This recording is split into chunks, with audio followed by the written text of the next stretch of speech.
আমার ভাষায় আমি বলবো বাংলার এসি। এই যে দেখুন কিভাবে গ্রাফটিং করতেছে।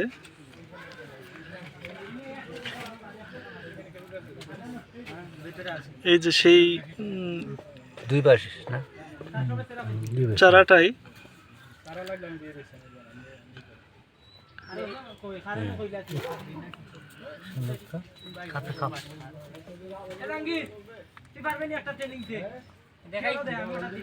এইভাবেই এই যে চারাটা গ্রাফটিং হয়ে গেল। পানি দেওয়ার সময় কিন্তু এইখানে পানি মনে দেওয়া যাবে না, গোড়া দিতে হবে, গোড়া পানি যদি মারে এই বোতল পানি পানি দেওয়ার জন্য এই যে নিচে মারতে হবে, এটা কিন্তু ইম্পর্টেন্ট। যদি মনে করেন এই যে ওটাতে পানি পড়ে তাহলে কিন্তু ওকে ওকে ভাই ওকে, এটি আমরা এখন করতে পারি না। এই বেলাটা আছে শুরু করে দেব। তারপরে আমার নাম আব্দুল সুবহান, গ্রাম হচ্ছে পশ্চিম গুড়ামারা। তো আমি বাড়ি 8 এবং রাজা টমেটো যেটা চাষ করি বর্তমানে।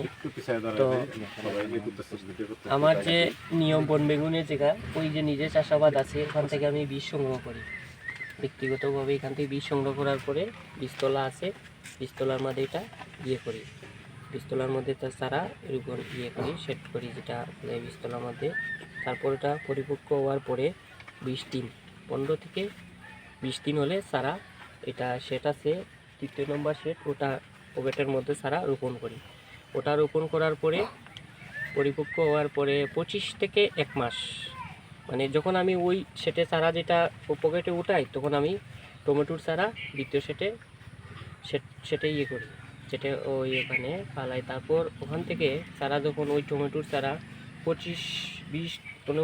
20 থেকে 25 দিন, তারপর ওই 20 থেকে 25 দিন হওয়ার পরে তারপর বন বেগুন 1 মাস পরিপক্ক বয়স হওয়ার পরে তারপর আমার ওই যে ঠান্ডা 1 নাম্বার গোড় যেটা আছে ওখানে চারা নিয়ে যায়।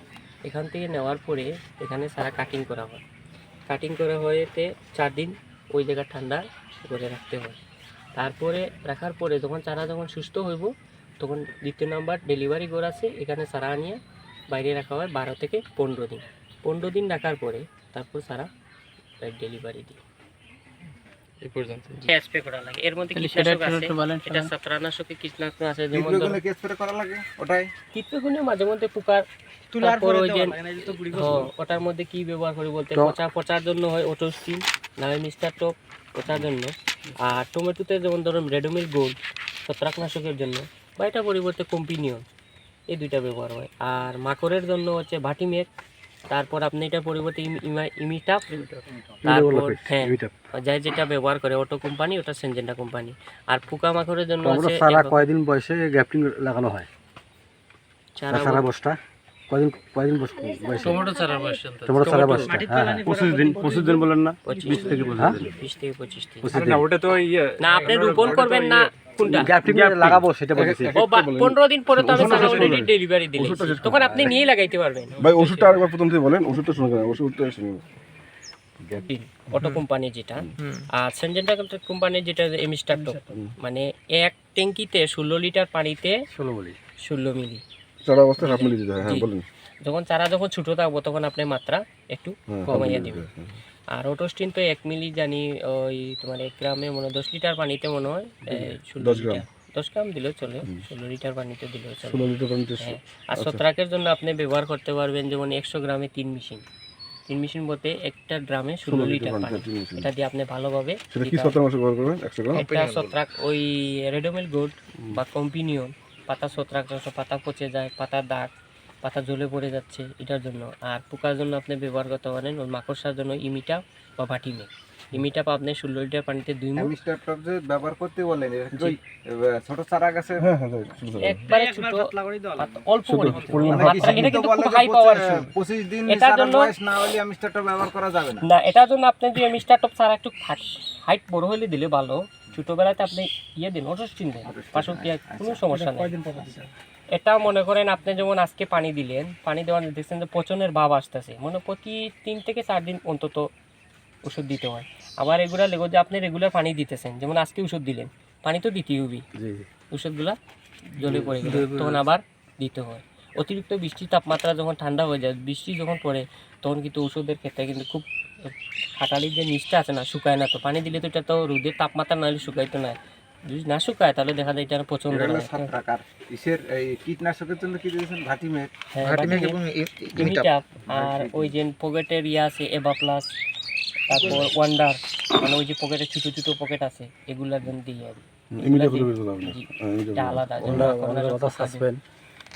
আচ্ছা যাক, ওই যে ওনার যে আপনার যে কোশ্চেন টমেটো চারাটা কয়দিন বয়সে গ্যাপটিং লাগাবো? ও মানে তিতবুকে লাগাবো টমেটো চারা কয় এইখানে একটা নতুন টেকনিক।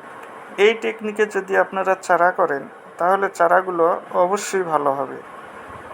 নিচে বেডের নিচে পলিথিন বিছায়া 3-4 ইঞ্চি মাটি দিয়া সেই মাটির উপরে আপনারা চারা ফেলবেন।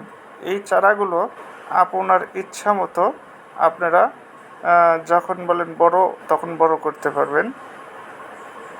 এবং যে অসুবিধাগুলো হয়, মাটিতে আপনারা যে চারাগুলো দেন এই চারাগুলো অনেক সময় বড় হয়ে যায় এবং অতি বড় হয়ে যায়, আপনারা জমিতে দেওয়ার সমস্যা হয়ে যায়, শিকড়গুলো ছিঁড়ে যায়। এই চারাগুলো এইভাবে এই পদ্ধতিতে চারাগুলো করলে আপনার শিকড় কোনোভাবে ক্ষতি হবে না। থেকে উঠাইলে কিন্তু আবার এটা তো আমার সমস্যা আছে। ওই যে আমি নিজস্ব বাণিজ্যিকভাবে করছি কিসের জন্য, ওই যে আপনি এখান থেকে হ্যাঁ আছে 100% মনে হয় আমি সারা বিক্রি করলে গ্যারান্টি দেবে আমার সারা কোনো ধরনের সমস্যা হইলে আমি এইরকম আমি হ্যাঁ। তবে আবার ক্ষেতের মধ্যে এই যে আছে যেটা, এটা যদি আপনি ক্ষেত থেকে সংগ্রহ করেন এটাতে ভাইরাস থাকবেই, এটা মিস না। এই যে এখানে কিন্তু একটা ব্যাপার আছে, যখন আপনি এটারে আবার চাষের আওতা নিয়ে আসছেন, কারণ এটারে তো এখন আপনি চাষ করতেছেন, বন থেকে কিন্তু আনতেছেন না।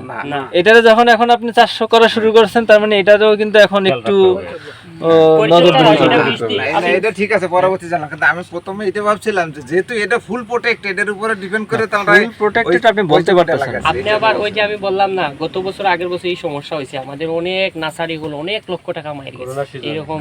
ওই দিন বীজ ওই যে অন্য অন্য জায়গাতে সংগ্রহ করছে, কারণ একটা গাছ ভালো নাই, বিশেষ গাছ একটা কথা আছে না, গাছ ভালো হইলে ফল ভালো হবে, এইটাই আমাদের টমেটো বীজ ফলানো দেখাবেন। দর্শক, আমরা বাংলার এসি ঘর, বাংলার কৃষি এসি ঘর, বাংলার ঐতিহ্য হারানো ঐতিহ্য, সেই কৃষি ঘর, এটা আমার ভাষায় আমি বলবো বাংলার এসি।